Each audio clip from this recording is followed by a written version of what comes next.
Hello everyone, welcome to my channel maths with Pooja ma'am. आज हम करेंगे क्लास 9 का प्रैक्टिस पेपर जो कि सेशन 2024 से 25 वाला है। इसके हमने already section A B C कर चुके हैं। आज हम इसका सेक्शन डी और ई करेंगे। हिंदी और इंग्लिश मीडियम दोनों में हम ये पेपर करेंगे। तो इसका डी सेक्शन जो 5 नंबर के क्वेश्चन है, इसमें 4 क्वेश्चन होंगे और इसमें 2 में चॉइसेस होंगी आपकी।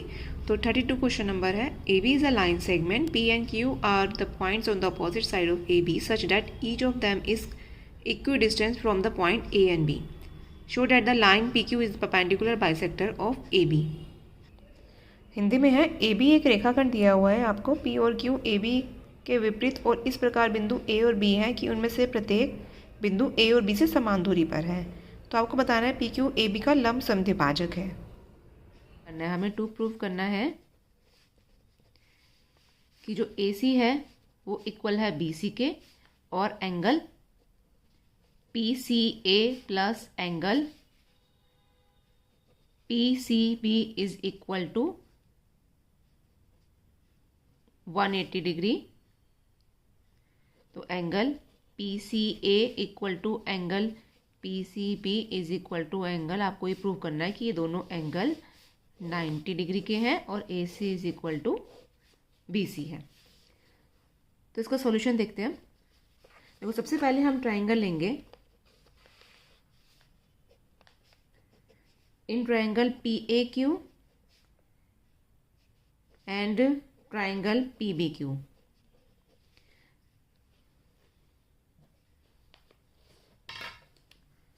देखो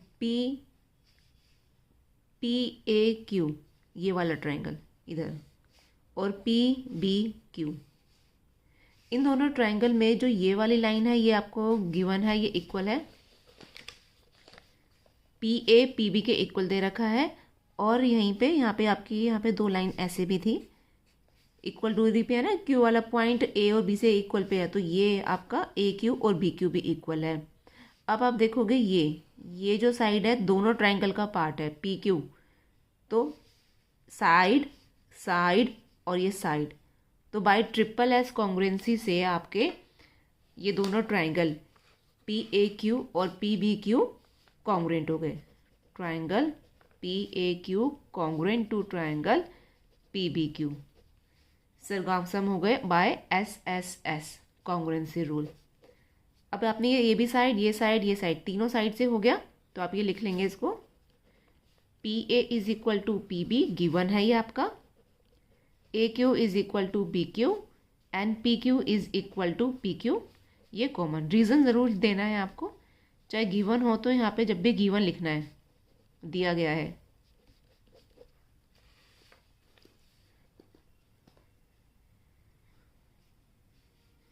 अब ये ट्राइंगल कॉन्ग्रुएंट हो गए, ये हमने रीजन ऊपर लिख दिए थे, नीचे ट्राइंगल कॉन्ग्रुएंसी का रूप लेंगे। तो हम इसमें बाय CPCT से कह सकते हैं एंगल APQ अब इक्वल हो गया एंगल BPQ बाय CPCT। अब इस देखो डायग्राम में APQ ये वाला एंगल और ये एंगल भी इक्वल हो गए। हमें ये दो साइड करनी है, तो हमें ये कुछ यहाँ पे हमें ये गिवन था और ये कॉमन था, तो हमें कुछ और भी एक चीज़, तीन कंडीशन होती है, तीन चीज़ें लेनी होती है। तो हमें ये एंगल हमने इस बड़े वाले ट्रायंगल से कॉन्ग्रुएंट प्रूव कर दिया। तो अब ये हो गया। तो अब देखो ये साइड S, ये एंगल A और ये साइड कॉमन है, तो SAS से ये वाले दोनों छोटे वाले दोनों ट्रायंगल भी कॉन्ग्रुएंट हो गए। तो आप इसमें लिख देंगे ट्रायंगल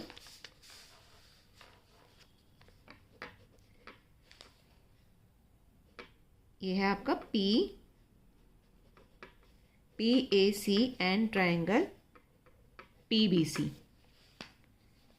तो ये भी कॉन्ग्रुएंट हो गए बाय SAS।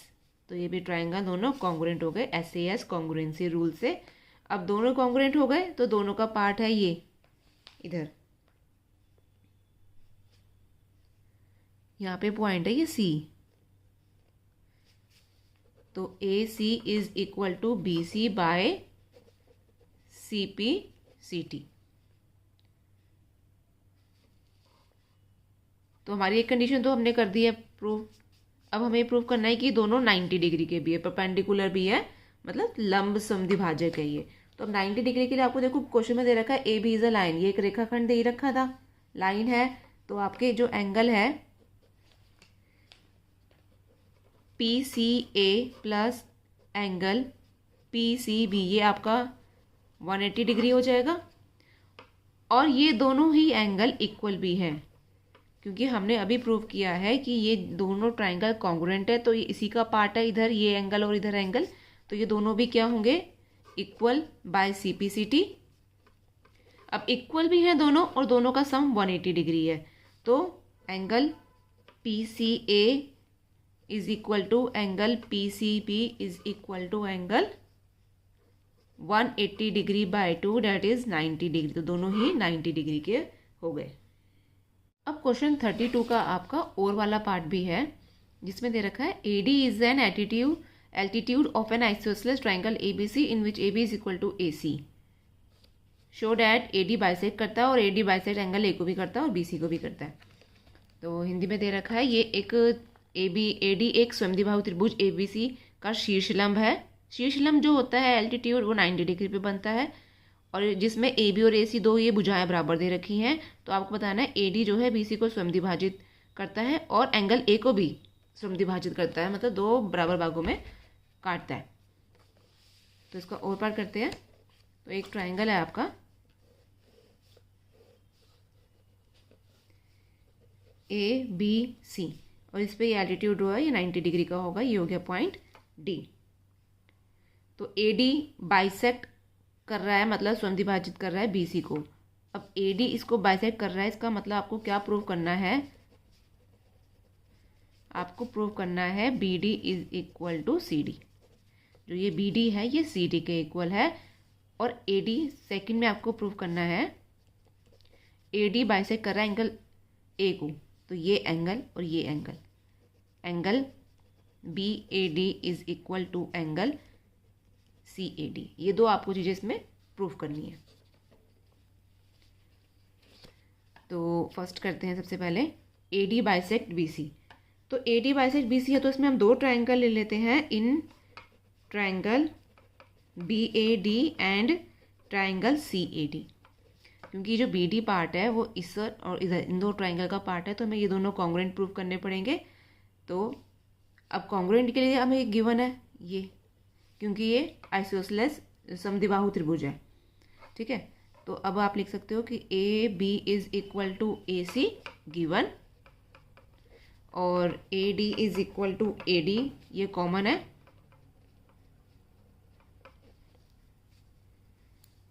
और ये 90 डिग्री है यहाँ पे। तो देखो आर एच एस से हो जाएगा एंगल जो डी है आपका, इसको A D C is equal to angle A D B, दोनों ही 90 डिग्री के हैं। तो बाय आर एच एस, आप आर एच एस से कह सकते हो कि ये दोनों ट्राइंगल कॉन्ग्रुएंट हो गए। तो आर एच एस के लिए कंडीशन होती है एक तो राइट एंगल आर से, एच से हाइपोटेन्यूस और एस से एनी साइड। तो ये हमने हाइपोटेन्यूस भी हो गया, ये 90 डिग्री भी हो गया, और ये वाली साइड भी हो गई। तो अब by C P C T से हम कह सकते हैं B D is equal to C D by C P C T. तो अब ये दोनों इक्वल है, तो हैंस हमें क्वेश्चन है ए डी बाइसेक्ट कर रहा है, हैंस ए डी बाइसेक्ट मतलब ए डी बी सी को समद्विभाजित कर रहा है। अब सेकंड पार्ट है इसका, सेकंड पार्ट के लिए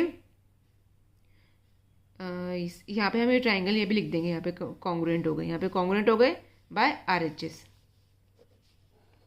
triangle B A D congruent to triangle C A D by R H S. अब सेकंड में हमें करना है ये वाले एंगल प्रूव करने हैं, ये वाले।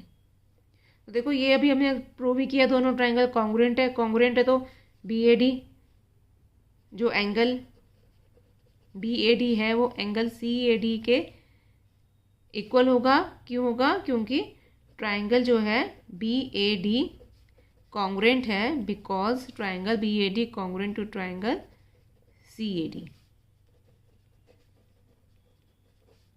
बस ये ऊपर ही प्रूव हो चुका है। तो हम इनकी लाइन में लिखना है A D bisect, hence A D bisect angle ए।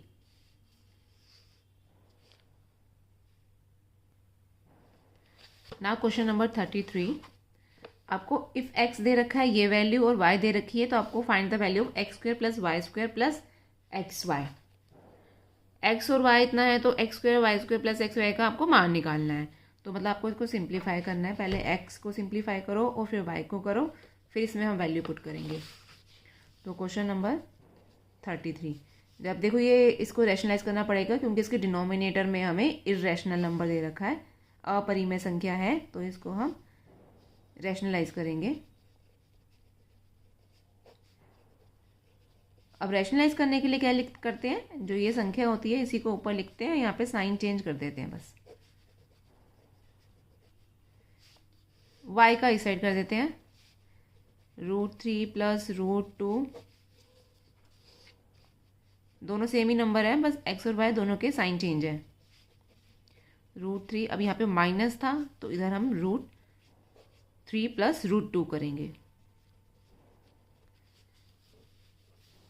तो पहले इसको करते देखो, √3 माइनस √2 2 टाइम्स हो गया तो इसका होल स्क्वायर हो गया, और यहाँ पे a प्लस बी और a माइनस बी का फॉर्मूला लग जाएगा a square minus b square. अब यहाँ पे इसको एक्सपेंड करना पड़ेगा, और सेम y यहाँ पे भी देखते हैं √3 प्लस √2 का होल स्क्वायर, और यहाँ पे a minus b a plus B,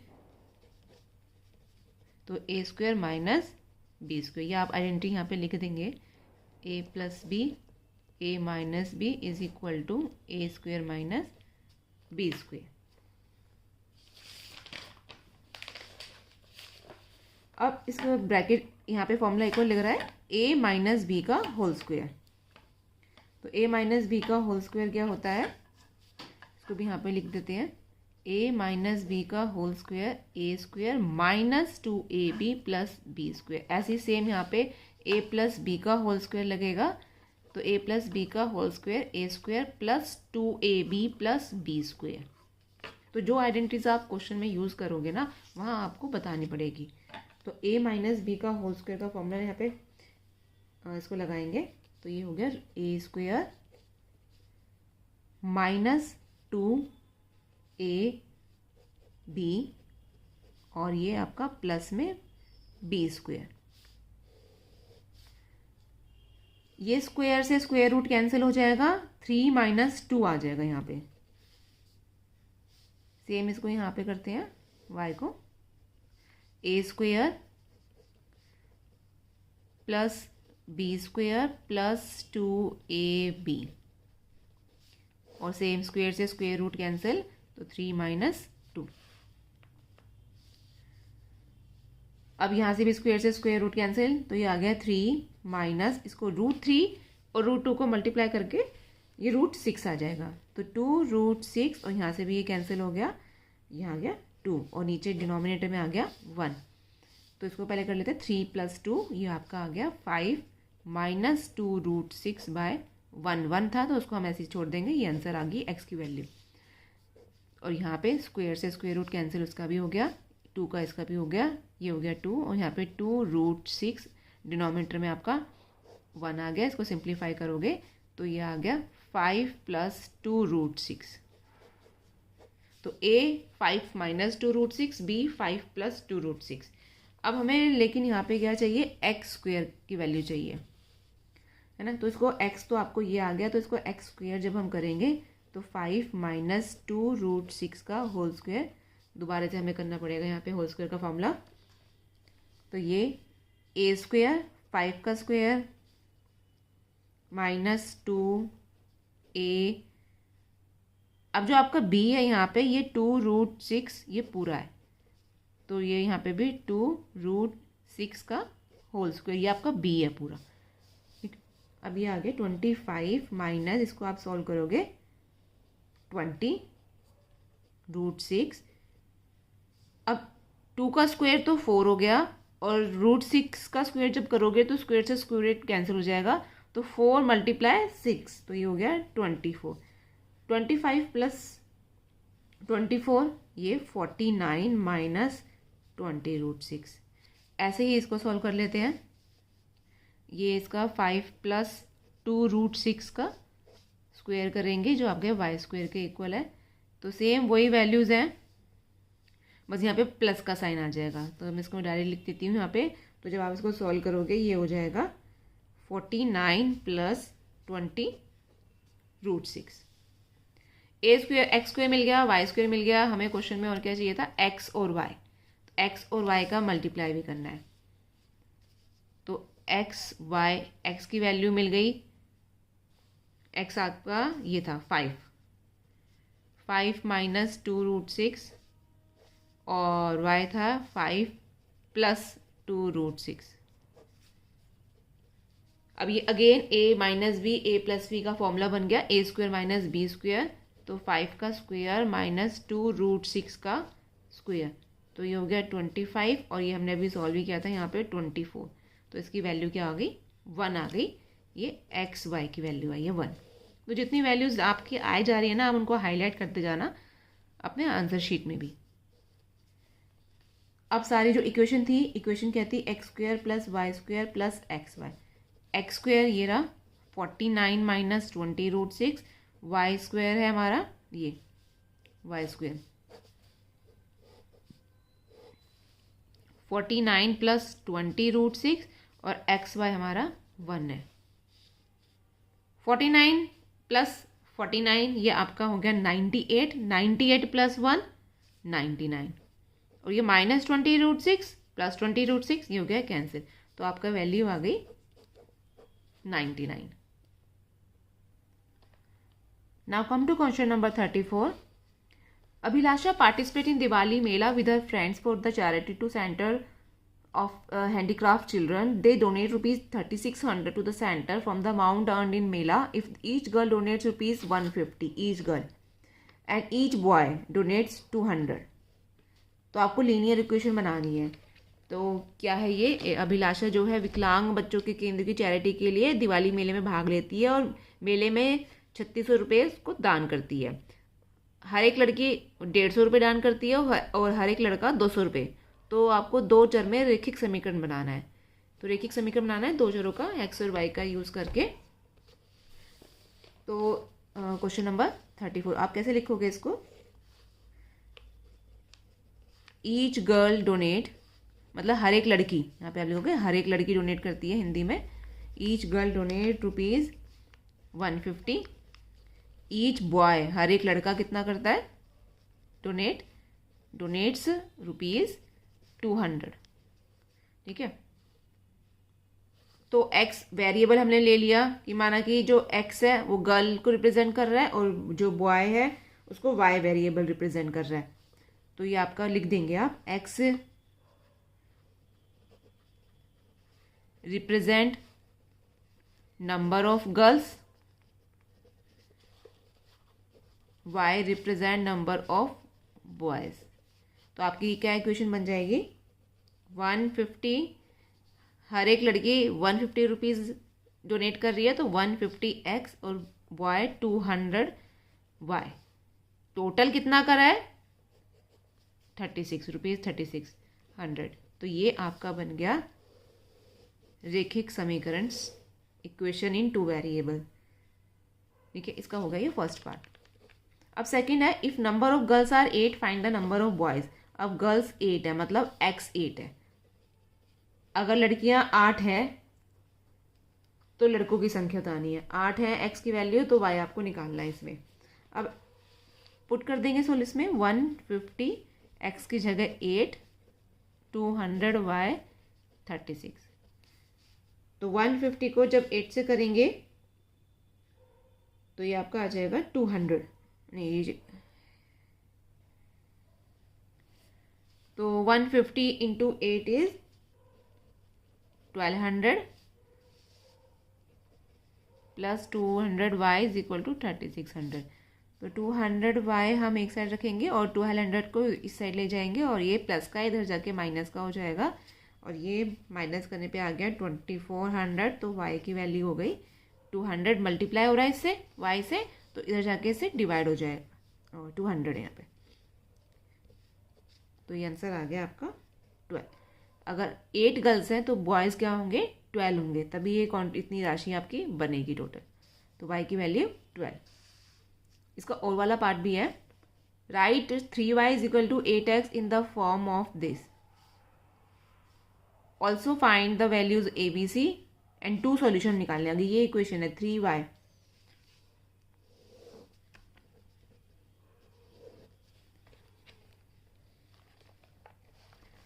three Y equal to 8x को इस रूप में लिखना है और ए बी सी का मान बताना है और 2 हल भी बताने हैं और इसके कितने हल हो सकते हैं ये भी बताना है। तो देखो कितने हल हो सकते हैं, तो देखो जब भी हमेशा 2 वेरिएबल में हो, 2 चर वाला रैखिक समीकरण हो, तो इसके इन्फिनिटली मैनी सॉल्यूशन हो सकते हैं। तो आपको ये स्टैंडर्ड फॉर्म दे रखी है 2 वेरिएबल वाली, तो इसको इस 3y is equal to 8x को आपको स्टैंडर्ड फॉर्म में चेंज करना है। स्टैंडर्ड फॉर्म में चेंज करने के लिए ये जो 8x है ये इस साइड ले आएंगे हम, तो ये हो जाएगा -8x plus 3y is equal to 0। या आप ऐसे भी कर सकते हो, इसको इस साइड ला सकते हो। तो जब हम इसको सॉल्व करेंगे तो हम इसको चेंज कर लेंगे। अगर मैं -1 से इसको मल्टीप्लाई कर दूं, मल्टीप्लाई बाय -1, तो ये क्या हो जाएगा 8x minus 3y is equal to 0। ठीक है, तो आप यहाँ से आप बता दोगे, या आप देखो आप सीधा है ना यहाँ से इसको ऐसे भी कर सकते हो। जब भी वही बात है 8x, ये 3y को इस साइड ले आओगे -3y और इक्वल टू में 0 आएगा। तो अब इसको इससे कंपेयर करोगे जब आप इसकी स्टैंडर्ड फॉर्म से ax, तो x के साथ जो भी कोफिशिएंट होता है वो होता है a, तो ये x के साथ हो गया ये a की वैल्यू 8, और जो y के साथ जो भी वेरिएबल होता है वो होता है b, तो y आपका ये माइनस का साइन भी कंसिडर होगा -3, और जो c है वो आपका ये 0 है। तो ये a b c की आपकी वैल्यू आ गई। अब पूछा है इसने आपको 2 मोर सॉल्यूशन बताने, 2 और हल बताओ इसके। तो एक बार हम इसको x को 1 रख लेते हैं, एक बार 4x is equal to 1, x is equal to 1 put करते हैं इसमें। x को 1 पुट आप करोगे इधर, तो ये क्या हो जाएगा -3y इज इक्वल टू -8, तो y इज इक्वल टू 8/3 ये आएगा। और एक बार हम वो x को 0 पुट करके देख लेते हैं, x को 0 पुट कर लेते हैं। तो इसमें हमने x को 0 किया, तो ये हो गया 8 को 0 से multiply -3y is equal to 0, तो ये तो 0 हो गया। तो आपका ये क्या आया -3y इज इक्वल टू 0, तो y इज इक्वल टू 0/3, ये भी 0, तो y भी आपका 0 हो जाएगा जब x आपका 0 होगा। अभी सेक्शन डी का लास्ट क्वेश्चन है 35, तो 5 मार्क्स वाले थे। तो 5 मार्क्स वाले में आपके 32 से 35 वाले नंबर वाले क्वेश्चन होंगे जो 5 नंबर के होंगे। अब इसमें आपको दे रखा है if x/y plus y/x equal to -1 है, x not equal to 0, y not equal to 0, then find the value x³ minus y³।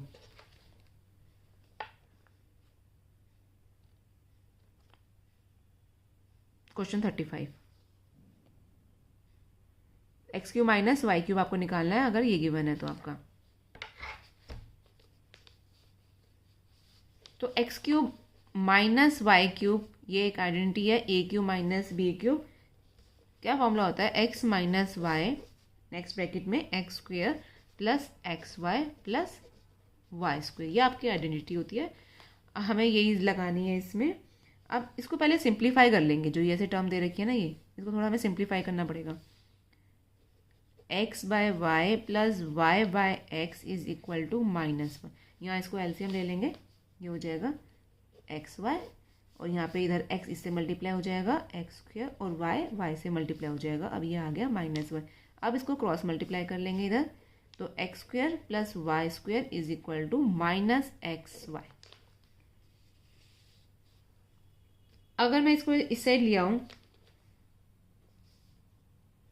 x² plus y² plus xy is equal to ये हो गया 0, तो हमें इसकी वैल्यू मिल गई है। अब ये देख रहे हो ये x square plus x y plus y square हमारा 0 आ गया। तो 0 को किसी से भी मल्टीप्लाई करेंगे एक्स माइनस वाई, ये पूरा राइट साइड हमारा 0 हो जाएगा। तो ये इक्वेशन जैसे ये 1 है, ये इक्वेशन 2 है, तो पुट इक्वेशन 2 इन इक्वेशन 1। तो आपकी x cube minus y cube की वैल्यू आ गई 0।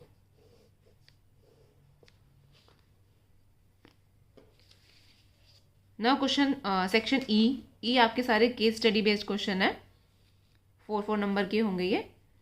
Student of class 9 visit a stadium, teacher assign them an activity to observe the seating arrangement between the various students and the speaker based on the coordinate geometry. The student were surprised when teacher asked them you to need to apply coordinate geometry on the seating arrangement based on the above information, answer the following question.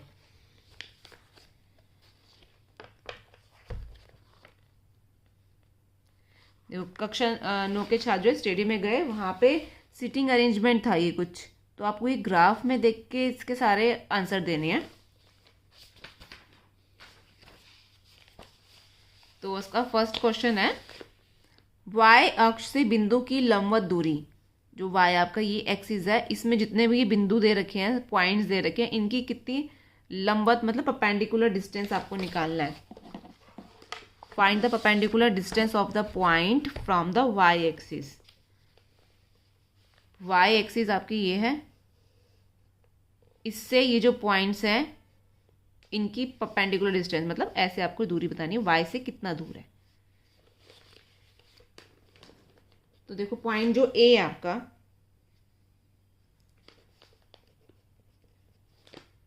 a point ये रहा, तो a point यहाँ से y से perpendicular जो आप दोगे सीधी रेखा, कितने हैं यूनिट, 4 यूनिट दूर है, तो ये हो जाएगा 4 यूनिट्स। और b का डिस्टेंस देखेंगे y से, b ओनली 1 यूनिट, तो ये आ गया आपका 1 यूनिट। और h है, h का यहाँ से आप देखोगे 8, तो y से कितना दूर हुआ ये इस लाइन से, 8 यूनिट्स। और e पॉइंट, e है 10 यूनिट यहाँ से दूर, तो ये हो गया 10 यूनिट्स। अब इसके बाद सेकंड है in which quadrant the point D, जो डी आपका जो पॉइंट है किस हिंदी में है, चतुर्थांश में है। डी वाला पॉइंट किस चतुर्थांश में है, क्वाड्रेंट में है, आपको बताना है। तो डी आपका कौन से में है, ये आपका होता है फर्स्ट, सेकंड, डी पॉइंट है थर्ड। तो कौन सा क्वाड्रेंट है ये आपका, थर्ड क्वाड्रेंट में आएगा डी पॉइंट। थर्ड पार्ट है write the coordinate of the mirror image of the point B across x axis. तो पॉइंट बी आपका ये है पॉइंट बी, तो बी पॉइंट से आपको मिरर इमेज बतानी है अक्रॉस एक्स, मतलब अगर एक्स पे मान लो ये यहाँ पे ये मिरर है, तो जो बी पॉइंट आपको दिखेगा वो कहाँ मिलेगा, इसके इधर ही मिलेगा। तो इसका पॉइंट क्या हो जाएगा, मिरर इमेज जो हो जाएगी इसकी। तो बी की अभी तो क्या है, बी की अभी है, बी का पॉइंट जब आप निकालोगे यहाँ से, देखो बी यहाँ से एक्स पे 1 है और वाई पे 4 है, तो बी की हो गई वैल्यू, एक्स से पहले लिखते हो ये होता है वाई, ये कोऑर्डिनेट्स हो गए 1 and 4। अगर मुझे एक्स एक्सिस से मिरर इमेज से इसका बताना है बी पॉइंट कहाँ होगा, तो ये बिल्कुल इसी इधर आएगा, फर्स्ट में है तो फोर्थ में बनेगा, थर्ड में है तो, और सेकंड में है तो थर्ड में बनेगा, और तो इसका साइन चेंज हो जाएगा। देखो तो इसको हम कैसे लिखेंगे मिरर इमेज, अभी ये है, इसका हो जाएगा y से, देखो जितना ऊपर है जब हम इसका नीचे बनाएंगे इतना ही 1 2 3 4, y पे भी कितना आ जाएगा, अब ये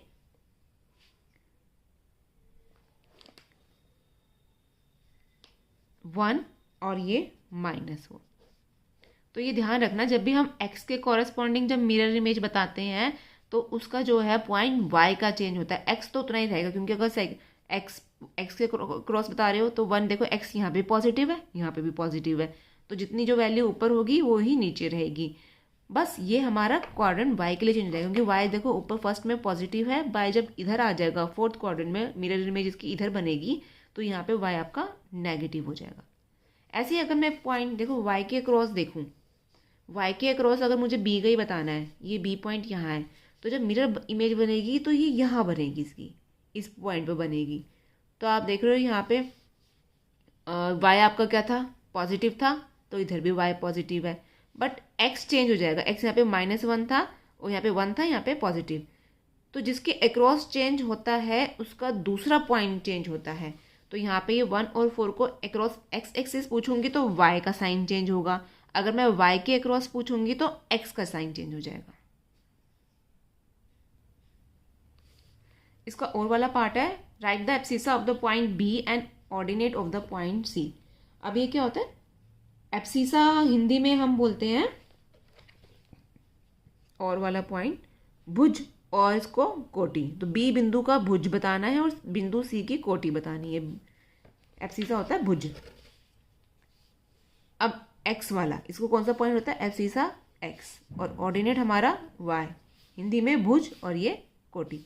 तो बी पॉइंट हमारा ये है, बी पॉइंट का एब्सिसा एक्स की वैल्यू क्या है आपकी 1 है। तो एब्सिसा तो हो गया इसका 1, और ऑर्डिनेट ऑफ पॉइंट सी, सी ये रहा, ऑर्डिनेट मतलब वाई वाला पॉइंट बताना है। तो आपको वाई इधर क्या है, ये वाई के कॉरेस्पॉन्डिंग इसका कौन सा पॉइंट आ रहा है, -2। तो इसका ये वाई हो गया ऑर्डिनेट -2। तो दोनों अलग अलग पॉइंट के दोनों अलग अलग कोऑर्डिनेट्स पूछे गए हैं। नेक्स्ट क्वेश्चन है हमारा सेक्शन ई का। Avicii Arena, formerly the Ericsson Globe, has since its inauguration in 1989 been one of the Stockholm's most iconic building। ये बिल्डिंग बता रखी है, ये इसका वॉल्यूम दे रखा है 605000 cubic metres. This is the world's largest spherical building. The arena serves as Sweden's national hockey arena but also hosts a variety of other events. The arena is regarded as one of the best in the world and has created one of the most famous skyline silhouettes in Stockholm, right with a diameter। diameter आपको given है, जो given है आप उसको underline करते जाओ ताकि आपको जब आंसर करो तो बार बार पढ़ना ना पड़े। The arena is the world's largest globe shaped building. अब ग्लोब शेप्ड भी दे रखा है, मतलब स्फेरिकल है ये। तो आपको ये पढ़ के, हिंदी में भी दे रखा है, हिंदी में भी आप देख लोगे, बस ये बता रखा है कि ये जो बना हुआ है इसका आपको घन दे रखा है, ठीक है, और इसका आपको व्यास दे रखा है, और 85 मीटर की छत के साथ यह अखाड़ा दुनिया की सबसे बड़ी ग्लोब के आकार की इमारत है।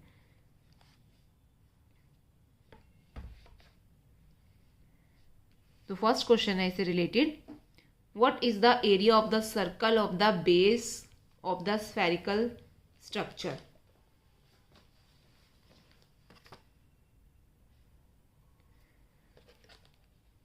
गोलाकार संरचना के आधार के वृत्त का क्षेत्रफल निकालना। आपको वृत्त का क्षेत्रफल निकालना है, एरिया ऑफ सर्कल निकालना है। तो एरिया ऑफ सर्कल का फॉर्मूला क्या होता है, क्षेत्रफल πr²। पाई आपको हमेशा 22/7 लेना है, 3.14 नहीं लेना। ये आपके पेपर में स्टार्टिंग में जनरल इंस्ट्रक्शन में गिवन होता है कि पाई की वैल्यू 22/7 लेनी है आपको, जहाँ जहाँ यूज़ में हो रही है। तो पाई आपका 22/7, और आर रेडियस आपका देखो यहाँ पे हमें डायमीटर दे रखा है, डायमीटर व्यास दे रखा है इतना। तो डायमीटर इतना है, डी आपका 110 मीटर्स है, तो रेडियस हो जाएगा त्रिज्या डायमीटर की व्यास की आधी हो जाएगी, तो ये हो गई 55 मीटर। तो यहाँ पे 55 का स्क्वायर हो जाएगा। तो जब आप इसको सॉल्व करोगे, ये 55 का स्क्वायर करके और 22 से मल्टीप्लाई करके 3025, मैंने इसको सॉल्व किया 55 का स्क्वायर, और ये इसको मैंने पाई ही रहने दिया।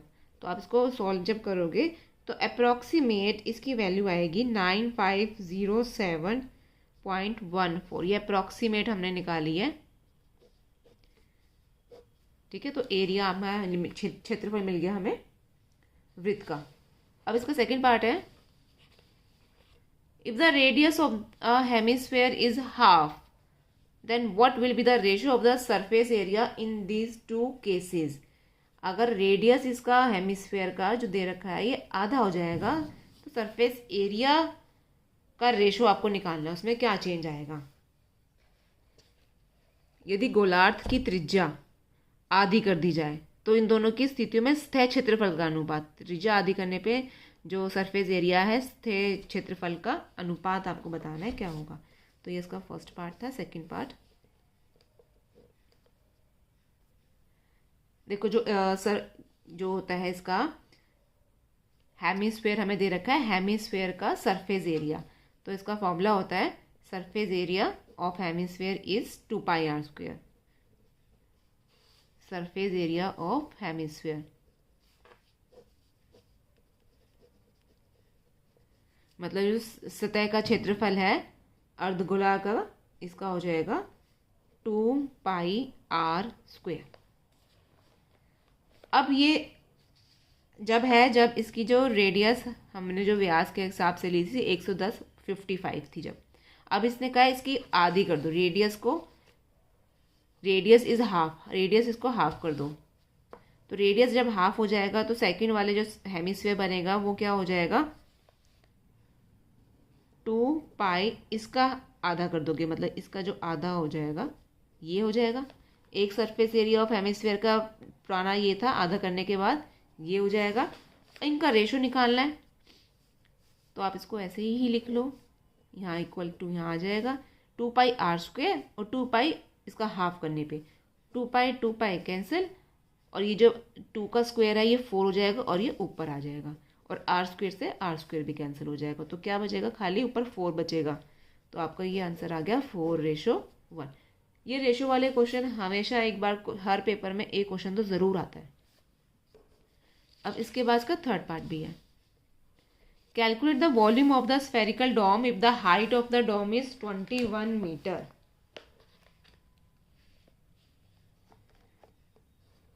यदि गुंबद की ऊंचाई 21 मीटर है, यहाँ पे इतना 21 मीटर है इसकी हाइट, तो गोलाकार गुंबद का आयतन बताना है। आयतन मतलब आपको वॉल्यूम निकालना है इसका।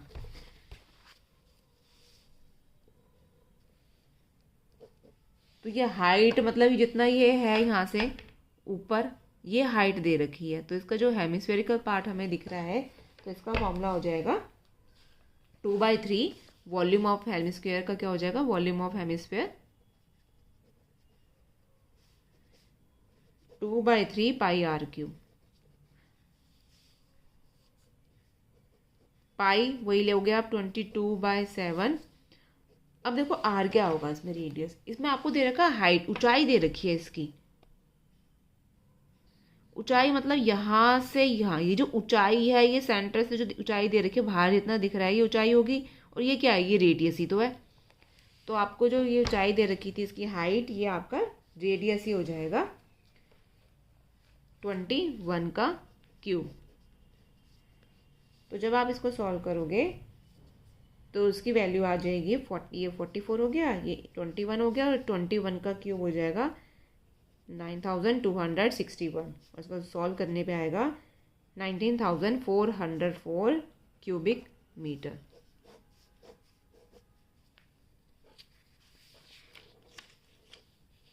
अब इसका और वाला पार्ट भी है।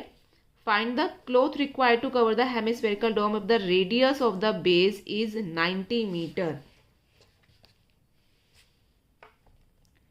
यदि इस अर्धगोलाकार गुंबद के आधार की त्रिज्या 90 है तो उसे ढकने के लिए कितना कपड़ा लगेगा।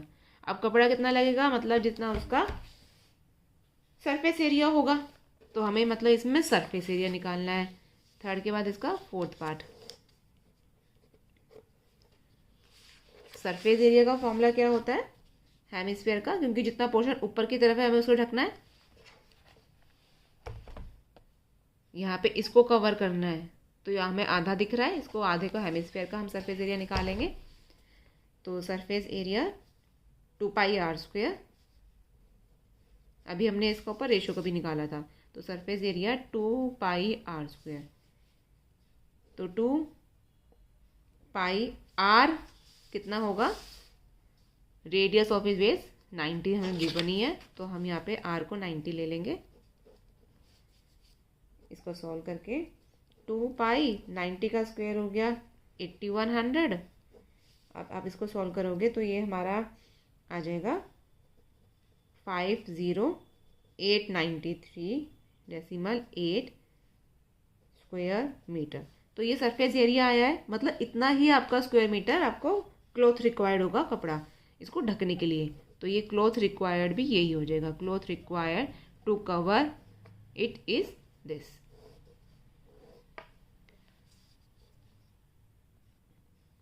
थर्टी 38 नंबर क्वेश्चन है, Aditi wants to draw some figures on the colored paper or pages for Diwali decoration.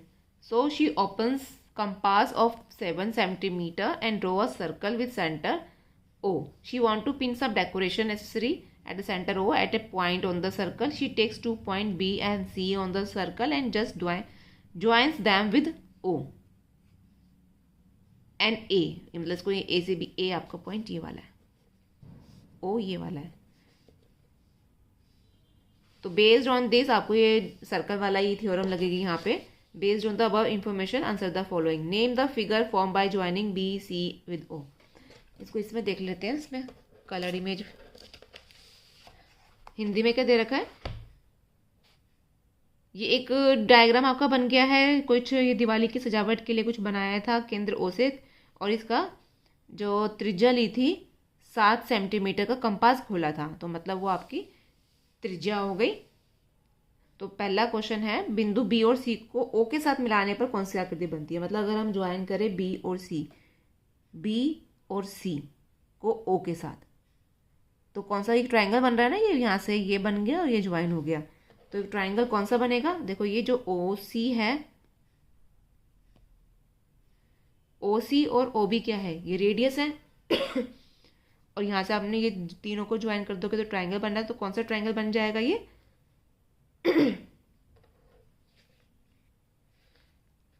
Isosceles triangle, और हिंदी में इसको बोलेंगे समद्विबाहु त्रिभुज, आइसोसेलेस ट्रायंगल। तो इसको ज्वाइन कर दोगे आप यहाँ से और ये फिगर आपकी बन जाएगी आइसोसेलेस ट्रायंगल, समद्विबाहु त्रिभुज। Find the length of the diameter of the circle.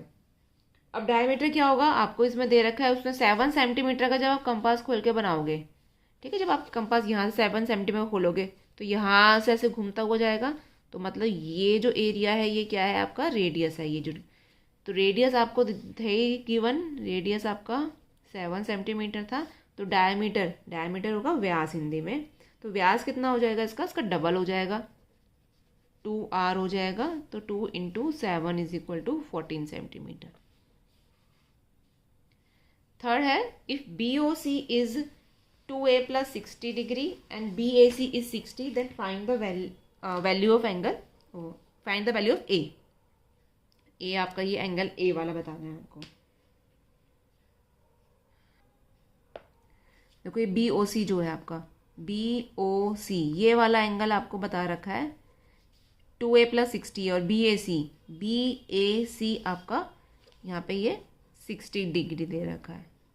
अब देखो एक सर्कल की जो थ्योरम है, क्या कहते हैं, जो एंगल, जो ये कोड जो एंगल सेंटर पे जो एंगल बनाती है वो डबल होता है, वो सर्कमफ्रेंस पे कहीं भी बनाए तो सर्कमफ्रेंस वाला आधा होगा और सेंटर वाला डबल होता है। तो हम इसी थ्योरम का यूज़ करेंगे इसके ये थर्ड पार्ट में यहाँ पे।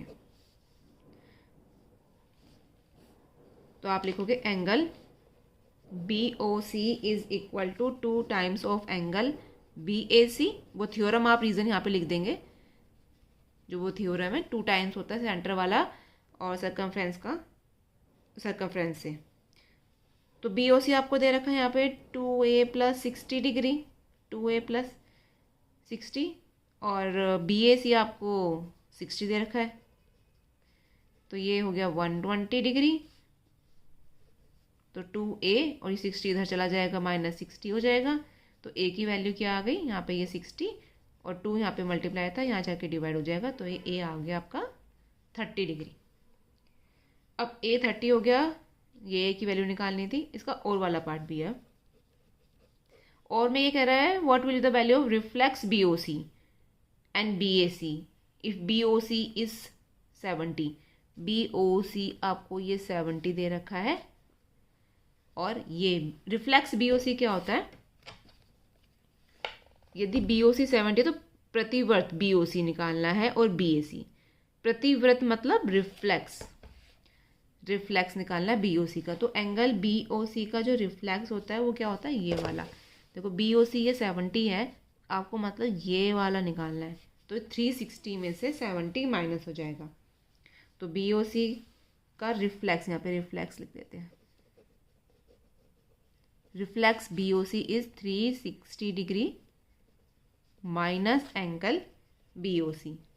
जब मैं खाली अगर बीओसी लिखूं तो वो बीओसी की बात है, अगर उसका आगे रिफ्लेक्स लगाऊंगी तभी उसका रिफ्लेक्स का मतलब होगा, नहीं तो अगर नहीं लिखूंगी तो बीओसी माना जाएगा। तो 360 डिग्री माइनस बीओसी आपको कितना दे रखा है, 70, तो ये हो गया 290 डिग्री आपका रिफ्लेक्स बीओसी आ गया, प्रतिवर्त बीओसी। बीएसी और निकालना है आपको एंगल बीएसी।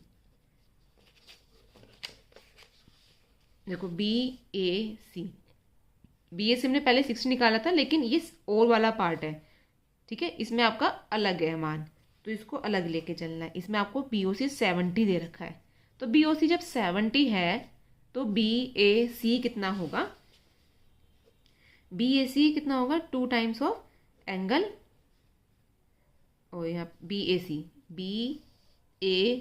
होगा आपका हाफ हो जाएगा बीओसी के, हाफ ऑफ बीओसी। तो 70/2 इज इक्वल टू 35 डिग्री आपका बीएसी हो गया।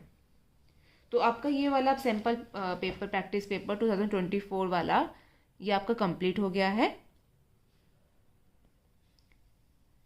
और इसके पहले सेक्शन ए और सेक्शन बी सी के लिए ये लिंक मैं आपको डिस्क्रिप्शन बॉक्स में दे रखा है।